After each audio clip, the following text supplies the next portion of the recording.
ನಮಸ್ತೆ ಮಿತ್ರರೇ. ಹೊರಗಡೆ ನೋಡಿ ಜೋರು ಮಳೆ. ಇವತ್ತಿನ ಮಳೆಗೆ ಹೊರಗಡೆ ಖಂಡಿತ ಹೋಗ್ಲಿಕ್ಕೆ ಆಗ್ಲಿಕ್ಕಿಲ್ಲ.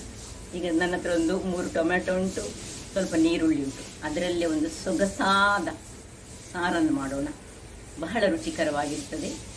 ಹಾಗಾದರೆ ಈ ಟೊಮ್ಯಾಟೊ ನೀರುಳ್ಳಿ ಹಾಕಿ ಮಾಡಿದಂತಹ ರುಚಿಕರವಾದ ಈ ಸಾರು ಖಾಲಿ ಅನ್ನಕ್ಕೆ ಮಾತ್ರ ಅಲ್ಲ, ಇಡ್ಲಿಗೆ ಸಾಕ್ತದೆ, ಯಾವುದಕ್ಕೂ ಆಗ್ತದೆ.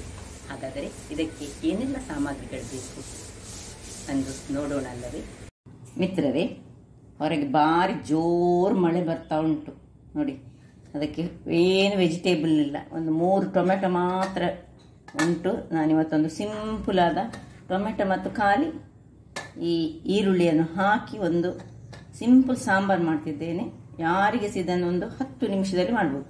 ಈಗ ಈ ಟೊಮೆಟೊ ಮತ್ತು ಈ ನೀರುಳ್ಳಿಯನ್ನು ಈ ಒಂದು ಕುಕ್ಕರ್ನ ಒಳಗೆ ಹಾಕುತ್ತಿದ್ದೇನೆ. ಅದಕ್ಕೆ ಸ್ವಲ್ಪ ನೀರನ್ನು ಹಾಕೊಳ್ಳೋಣ. ಬೇಯುವಷ್ಟು ನೀರು ಹಾಕ್ಕೊಂಡು ಕುಕ್ಕರ್ ಆನ್ ಮಾಡಿ ನಾನು ಇದನ್ನು ಬೇಯಲಿಕ್ಕೆ ಇಡ್ತೇನೆ. ಇಲ್ಲಿ ವಿಸಿಲ್ ಇಟ್ಟು ಒಂದು 2 ವಿಸಿಲ್ ಕೂಗಿಸ್ಕೊಳ್ತೇನೆ. ಇಲ್ಲಿ ನೋಡಿ, ಇದಕ್ಕೆ ಬೇಕಾದ ಸಾಮಗ್ರಿಗಳು ಬೇರೆ. ಕರಿಬೇವಿನ ಸೊಪ್ಪು, ಈ ಬೆಳ್ಳುಳ್ಳಿ ಇದ್ರೊಳಗೆ ಹಾಕೊಳ್ಳಿಕ್ಕುಂಟು. ಬೆಳ್ಳುಳ್ಳಿ ಸಹ ಇದರಲ್ಲೇ ಹಾಕೊಳ್ಳೋಣ. ಸೊ ನೀರುಳ್ಳಿ, ಟೊಮ್ಯಾಟೊ ಹಾಗೂ ಬೆಳ್ಳುಳ್ಳಿ ಹಾಕೊಂಡು ಒಂದು 2 ವಿಸಿಲ್ ಬೇಡ, ಒಂದೇ ವಿಸಿಲ್ ಸಾಕು. ಒಂದು ವಿಸಿಲಲ್ಲಿ ಬೇಯಿಸ್ಕೊಳ್ಳೋಣ. ಇಲ್ಲಿ ಕರಿ ಲೀವ್ಸ್ ಮತ್ತೆ ಇದು ಒಂದು 5 ಬ್ಯಾಡಗಿ ಮೆಣಸು, ಅಥವಾ ನಿಮಗೆ ಹೆಚ್ಚು ಬೇಕಾದ್ರೆ ಹೆಚ್ಚು ಹಾಕೊಳ್ಬೋದು. ಸ್ವಲ್ಪ ಹುಳಿ, ಸ್ವಲ್ಪ ಕೊತ್ತಂಬರಿ, ಒಂದು ಸ್ವಲ್ಪ ಮೆಂತೆ, ಇನ್ನು ಸ್ವಲ್ಪ ಹೇಳಿದ್ರೆ 1/4 ಚಮಚದಷ್ಟು ಮೆಂತೆ, ಒಂದು ಅರ್ಧ ಚಮಚದಷ್ಟು ಕೊತ್ತಂಬರಿ, ಒಂದು ಅರ್ಧ ಚಮಚದಷ್ಟು ಸಾಸಿವೆ. ಇದನ್ನೊಂದು ಸಣ್ಣ ಇದರಲ್ಲಿ ಸ್ವಲ್ಪ ಫ್ರೈ ಮಾಡ್ಕೊಳ್ಳೋಣ. ವೀಕ್ಷಕರೇ, ಇಲ್ಲಿ ನೋಡಿ, ಒಂದು ಕಬ್ಬಿಣದ ಬಣವನ್ನು ಇಟ್ಟುಕೊಂಡಿದ್ದೇನೆ. ಈಗ ಇದರಲ್ಲಿ ಎಲ್ಲ ಈ ಮೆಣಸು, ಕೊತ್ತಂಬರಿ, ಮೆಂತೆ ಹಾಗೂ ಸಾಸಿವೆ, ಬೇರೆ ಏನು ಬೇಡ. ಮತ್ತೆ ಬೇಕಿದ್ರೆ ಒಂದು 2 ಇದನ್ನು ಹಾಕೊಂಡು ನಾವು ಜಸ್ಟ್ ಒಂದು ರೋಸ್ಟ್ ಮಾಡುವುದನ್ನು.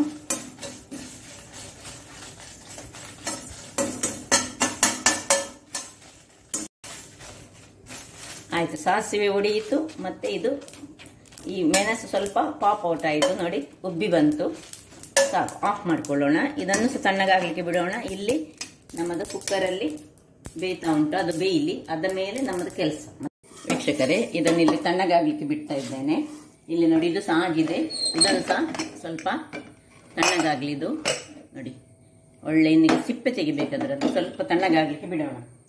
ಇಲ್ಲಿ 1 ಸ್ಪೂನು ಎಣ್ಣೆ ಹಾಕೊಂಡು, ಸ್ವಲ್ಪ ಅರ್ಧ ಸ್ಪೂನ್ ಸಹ ಸಾಕು. ಒಂದು ಚಮಚದಷ್ಟು ಉದ್ದಿನ ಬೇಳೆಯನ್ನು ಸಣ್ಣದಾಗಿ ಫ್ರೈ ಮಾಡ್ಕೊಳ್ಳೋಣ. ಸ್ವಲ್ಪ ಫ್ರೈ ಆಗಬೇಕದು.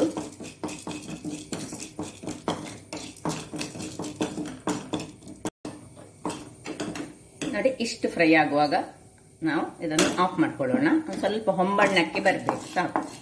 ಇದನ್ನು ಸಹ ಈಗ ಇದಕ್ಕೆ ಮಿಕ್ಸ್ ಮಾಡ್ಕೊಳ್ಳೋಣ. ಇಲ್ಲಿ ಇನ್ನೊಂದು ಜಾರನ್ನು ತೆಗೆದುಕೊಂಡು ನಾವು ಇದರಲ್ಲಿ ಇದನ್ನು ಸುರಿಗೆ ಪೌಡರ್ ಮಾಡಿಕೊಳ್ಳೋಣ. ಎಲ್ಲ ಮಿಶ್ರಣವನ್ನು ಸುರಿಗೆ ಡ್ರೈ ಫ್ರೈ ಮಾಡಿದ್ದು, ಬಟ್ ಉದ್ದಿನ ಬೇಳೆಯನ್ನು ಮಾತ್ರ ಸ್ವಲ್ಪ ನಾವು ಎಣ್ಣೆ ಹಾಕಿ ಫ್ರೈ ಮಾಡಿಕೊಂಡದ್ದು. ಸೊ ಇದನ್ನೊಂದು ನಾನು ಡ್ರೈ ಫ್ರೈ ಮಾಡಿ ತರ್ತೇನೆ, ಆಮೇಲೆ ನಿಮಗೆ ತೋರಿಸ್ತೇನೆ. ನೋಡಿ ವೀಕ್ಷಕರೇ, ನೋಡಿ ಇಷ್ಟು ಪೌಡರ್ ಆದದ ಮೇಲೆ ಇನ್ನು ನಾವು ನೋಡಿ ಇದರ ಸಿಪ್ಪೆ ತಣ್ಣಗಾಗಿದೆ. ಇದೀಗ ಇದರ ಸಿಪ್ಪೆ ತೆಗಿಬೇಕು.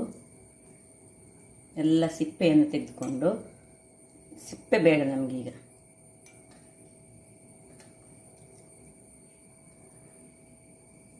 ಸಿಪ್ಪೆಯನ್ನು ಡಿಸ್ಕಾರ್ಡ್ ಮಾಡುವ. ಮತ್ತೆ ಇದರ ತುದಿಯನ್ನು ಸಹ ಸ್ವಲ್ಪ ಕಪ್ಪಿದ್ರೆ ಅದನ್ನು ತೆಗೆದುಕೊಳ್ಳೋಣ. ಅದನ್ನು ಬೇಯಿಸುವಾಗಲೇ ಮೊದಲೇ ತೆಗೆದುಕೊಳ್ಬೋದು ಬೇಕಿದ್ರೆ. ಇನ್ನು ಈ ನೀರುಳ್ಳಿ ಎಲ್ಲವನ್ನು ಅದರೊಟ್ಟಿಗೆ ಒಂದು ತುಂಡು ಹುಳಿ ಹಾಕ್ತಿದ್ದೇನೆ. ಈ ಬೆಳ್ಳುಳ್ಳಿಯ ಸಿಪ್ಪೆ ಸಹ ಬೇಡ ನಮಗೆ, ಒಳ್ಳೆ ಸುಲಭದಲ್ಲಿ ಇದು ತೆಗಿಲಿಕ್ಕೆ ಬರ್ತದೆ. ಎಲ್ಲ ಸಿಪ್ಪೆ ತೆಗೆದುಕೊಂಡು ನಾವು ಇದರಲ್ಲಿ ಹಾಕೊಳ್ಳೋಣ. ಸಿಪ್ಪೆ ಅಗತ್ಯ ಇಲ್ಲ ಇದಕ್ಕೆ. ನಾವು 4-5 ಬೆಳ್ಳುಳ್ಳಿ ಮಾತ್ರ ಹಾಕ್ಕೊಂಡದ್ದು. ಸೊ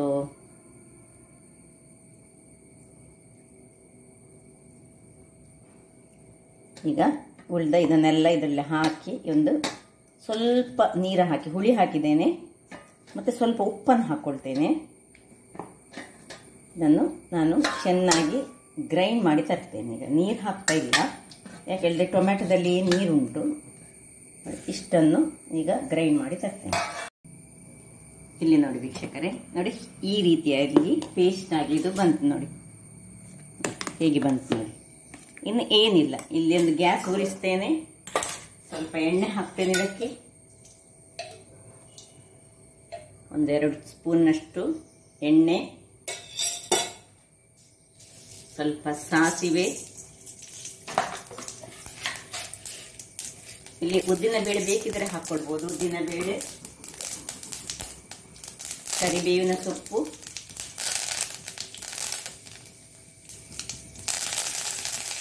ಇನ್ನು ಈ ಮಿಶ್ರಣವನ್ನು ಇದರಲ್ಲಿ ಹಾಕೊಳ್ಳು.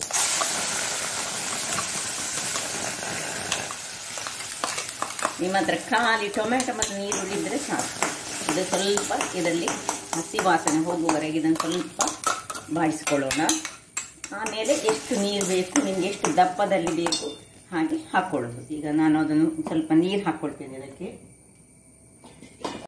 ವೀಕ್ಷಕರೇ ನೋಡಿ, ಈ ಮಿಕ್ಸಿ ಜಾರಿಗೆ ಸ್ವಲ್ಪ ನೀರನ್ನು ಹಾಕ್ಕೊಂಡು ಇಲ್ಲಿ ನೋಡಿ ಇದಾಯಿತು. ಸ್ವಲ್ಪ ಇದರಲ್ಲಿ ಸ್ವಲ್ಪ ಫ್ರೈ ಆದ ಮೇಲೆ ನಿಮಗೆ ಎಷ್ಟು ದಪ್ಪದಲ್ಲಿ ಬೇಕೋ ಅಷ್ಟು ದಪ್ಪದಲ್ಲಿ, ದಪ್ಪ ಬೇಕಿದ್ರೆ ದಪ್ಪ ಮಾಡಿಕೊಳ್ಬೋದು, ಮತ್ತು ಬೇಕಿದ್ರೆ ಸ್ವಲ್ಪ ನೀರು ಬೇಕಿದ್ರೆ ನೀರು ಹಾಕ್ಕೊಳ್ಬೋದು. ಇಲ್ಲಿ ಸ್ವಲ್ಪ ಉಪ್ಪನ್ನು ನೋಡಿಕೊಳ್ಳೋಣ. ಉಪ್ಪು ತುಂಬ ಕಮ್ಮಿ ಉಂಟು, ನಾನು ಸ್ವಲ್ಪ ಉಪ್ಪು ಹಾಕ್ಕೊಂಡದ್ದು ಗ್ರೈಂಡ್ ಮಾಡುವಾಗ. ಸೊ ಸ್ವಲ್ಪ ಉಪ್ಪನ್ನು ಹಾಕ್ಕೊಂಡು, ನಾನು ಕಲ್ಲುಪ್ಪು ಯೂಸ್ ಮಾಡ್ತೇನೆ, ನೀವು ಯಾವ ಉಪ್ಪನ್ನು ಸಹ ಯೂಸ್ ಮಾಡ್ಬೋದು. ಈಗ ನೋಡಿ ಬಹಳ ರುಚಿಕರವಾಗಿರ್ತದೆ. ಇದರಲ್ಲಿ ದೋಸೆ ತಿನ್ಬೋದು, ಆಪ ತಿನ್ಬೋದು, ಶೇವಿಗೆ ತಿನ್ಬೋದು, ಯಾವ ತಿನ್ಬೋದು. ನೀರು ಮಾಡಿದರೆ ಶೇವಿಗೆ ಸಹ ತಿನ್ನಲಿಕ್ಕೆ ಆಗ್ತದೆ, ಅನ್ನದೊಟ್ಟಿಗೆ ಸಹ ಕಲಸ್ಕೊಳ್ಬೋದು. ಇಡ್ಲಿಗಂತೂ ಬಹಳ ರುಚಿಕರವಾಗಿರ್ತದೆ. ಈಗ ಇಲ್ಲಿ ಸ್ವಲ್ಪ ಬೆಲ್ಲವನ್ನು ಹಾಕೊಳ್ಬೇಕು ನಾವು. ನೋಡಿ ವೀಕ್ಷಕರೇ, ಸ್ವಲ್ಪ ಬೆಲ್ಲವನ್ನು ಹಾಕೊಳ್ತಿದ್ದೇನೆ. ಇನ್ನು ಇದನ್ನು ಚೆನ್ನಾಗಿ ಕಲರಿಸಿ ನೋಡಿ ಹೇಗೆ ಬಂದು ನೋಡಿ. ದಪ್ಪ ಬೇಕಿದ್ರೆ ಇಷ್ಟು ದಪ್ಪ ಆದರೆ ದಪ್ಪ ಇಡ್ಬೋದು. ನಿಮಗೆ ಸಾಂಬಾರ್ ರೀತಿಯಲ್ಲಿ ಇಡ್ಲಿಯಲ್ಲಿ ಯೂಸ್ ಮಾಡೋದಾದ್ರೆ ಇದನ್ನು ಇನ್ನೂ ಸ್ವಲ್ಪ ನೀರು ಮಾಡಿಕೊಳ್ಬೋದು. ಬಹಳ ರುಚಿಕರವಾಗಿರ್ತದೆ ಮತ್ತು ಆರೋಗ್ಯಭರಿತ ಸಹ ಹೌದು. ನೋಡಿ ವೀಕ್ಷಕರೇ, ನೋಡಿ ಇಷ್ಟು ನಾನು ನೀರು ಮಾಡಿಕೊಂಡೆ. ಈಗ ಇದನ್ನು ನಾನೊಂದು ಮುಚ್ಚಳವನ್ನು ಮುಚ್ಚಿಕೊಂಡು ಇದನ್ನು ಒಂದು ಕುದಿಲಿಕ್ಕೆ ಒಳ್ಳೆ ಕುದಿ ಬರಲಿ, ಆಮೇಲೆ ನೋಡೋಣ. ವೀಕ್ಷಕರೇ ನೋಡಿ ಒಳ್ಳೆ ಕುದಿ ಬಂತು. ಈಗ ನಾವು ಇದನ್ನು ಆಫ್ ಮಾಡಿಕೊಳ್ಳೋಣ. ಇನ್ನು ಸರ್ವ್ ಮಾಡೋದೊಂದು ಮಾತ್ರ ಬಾಕಿ. ವೀಕ್ಷಕರೇ ನೋಡಿ, ಈಗ ಸರ್ವಿಂಗ್ ಟೈಮ್. ಆಗ ಕುದಿ ಬರಲಿಕ್ಕೆ ಆಗುವಾಗ ನಮ್ಮದು ಕರೆಂಟ್ ಸಹ ಹೋಯಿತು, ಹೊರಗೆ ಜೋರು ಮಳೆ. ಈ ಮಳೆಯಲ್ಲಿ, ಈ ಕರೆಂಟಿನ ಅವಸ್ಥೆಯಲ್ಲಿ ಈಗ ನೋಡಿ, ಈಗ ನಾನು ಹಾಗೆ 5 ನಿಮಿಷದ ನಂತರ ಈಗ ಸರ್ವ್ ಮಾಡ್ತಾ ಇದ್ದೇನೆ. ನೋಡಿ ಏನು ಪರಿಮಳ ಹೇಳಿದರೆ ಇದರಲ್ಲಿ ಒಂದು ಬಟ್ಟಲು ಊಟ ಮಾಡ್ಬೋದು ಅಂತ ಕಾಣ್ತದೆ. ನೋಡಿ ಏನು ಚೆನ್ನಾಗಿ ಬಂದಿದೆ ನೋಡಿ, ಬಹಳ ಚೆನ್ನಾಗಿದೆ. ಟೇಸ್ಟ್ ಹೇಗೆ ಉಂಟು ನೋಡು ಒಂಚೂರು. ಬಹಳ ಚೆನ್ನಾಗಿದೆ. ಇದನ್ನು ನಾನು ಹೇಳಿದ ಹಾಗೆ ಇಡ್ಲಿ ಆದರೆ ಇಡ್ಲಿ, ಅಥವಾ ದೋಸೆ ಆದರೆ ದೋಸೆ, ಅನ್ನ ಆದರೆ ಅನ್ನ, ಅಥವಾ ಆಪ, ಯಾವುದರೊಟ್ಟಿಗೆ ಸಹ ಇದರ ಕಾಂಬಿನೇಷನ್ ಬಹಳ ಸೂಪರ್ ಆಗಿರ್ತದೆ. ಹಾಗಾದರೆ ವೀಕ್ಷಕರೇ, ಈ ನನ್ನ ಕುಕಿಂಗ್ ಚಾನಲ್ ನಿಮಗೆ ಇಷ್ಟ ಆದರೆ ಬೋಡೂರು ಸುವರ್ಣ ಚಾನಲನ್ನು ಲೈಕ್ ಮಾಡಿ, ಶೇರ್ ಮಾಡಿ, ಹಾಗೂ ಸಬ್ಸ್ಕ್ರೈಬ್ ಮಾಡಿ, ಹಾಗೂ ನನ್ನ ಇನ್ಸ್ಟಾಗ್ರಾಮ್ ಪೇಜನ್ನು ಫಾಲೋ ಮಾಡಿ. ಧನ್ಯವಾದಗಳು.